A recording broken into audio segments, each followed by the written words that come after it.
They always know that you're looking out for them, and there's that trust. And then they say, I need you to donate to the charity. And they say, who do I make the check out to? You've developed that over time. And then top of the list, which can be learned, is charisma, where they're empowered. There's allegiance. So they say, hey, we believe in you and this, what you're doing. Don't worry about it. We'll do it for you. That's charisma. That's empowerment. That's allegiance. So you take a look at what I call the hierarchy of persuasion. Where do you fit? Where are you working from? Top, middle, bottom? And so our goal, of course, is to kind of go up this ladder to get you to at least the top 3. Top 4, compliance works at times, but you got to use that sparingly. So we call the hierarchy of persuasion. So obstacles we see to persuasion. First is what we call the woebegone effect. Social psychologists have identified this, that most people feel they're above average. Everyone's above average. Everyone's doing better than the average person. Everyone's making more money than the average person. Everyone's doing better than they actually think.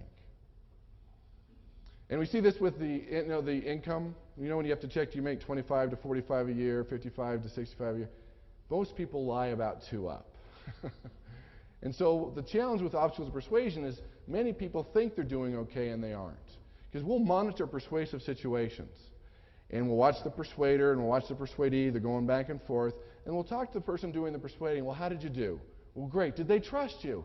Well, yeah, they trusted me. Yeah. Great. And they're thinking about it, right? You've heard that. They're thinking about it, so they'll probably do it. Then they go to the person that they were trying to persuade, and we say, did you trust them? And what do they say? No. Not on your life. There's no way I'm doing business with that person. I'm like, wow, where's that disconnect? So it's important to be open as you go in the world of persuasion to video, to audio tape yourself, to find someone that's good in your field and be open for criticism, because many times what we think and what's happening is the exact opposite. The next is the lack of knowledge, the lack of tools. It's important to be professional in your industries, to be professional career, to turn your radio off. Turn your car into a university on wheels. Learn the skills, learn the knowledge. And every time you go through a persuasive situation, you're asking yourself, what did I do well? And what could I do better?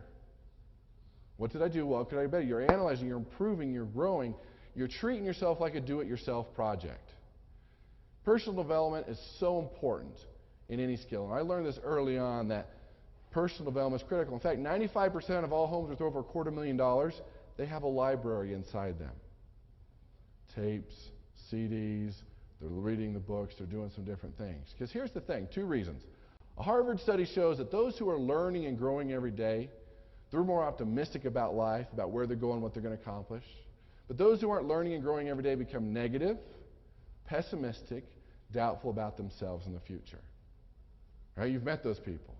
It's critical. And number 2 is every problem, every challenge, every obstacle you're going to face in life, someone's already faced it, overcome it, and has written a book or a seminar about it. Is that true? So you could have that poverty mindset and say, oh, I'll figure it out on my own, and take 3 or 4 months and cost you thousands of dollars. Or you go to the source and learn it in a couple days. That's the difference. See, the poverty mindset, oh, I'll figure it out on my own, and you get stuck in the blame game. Now, it's okay to be broke, because you know that's a temporary thing. In fact, it's been said you're all millionaires, you just haven't cashed your check yet. And so that's what you want to focus on when you look at your personal development program. Treat yourself like a do-it-yourself project. And then, of course, the fear of rejection. They might say no. Are they going to say no? You've heard it in sales time and time again. What is it? Some will, some won't. So what? Who's next? But when they're rejection, turn it into a learning experience. Talk to them, especially if someone is rejecting you but not going away. You can keep talking to them, keep trying them, try some different things. There will be some rejection. That's why when you look at persuasion, when you look at sales, it's one of the highest paid professions out there. Now, it's also the lowest paid profession out there.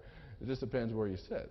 And that's the thing. You decide on your personal development program. You get to decide what your income is going to be. There's very few jobs out there like that. You get to decide. And this says, you see if this has happened to you. No, Thursday's out. How about never? Is never good for you?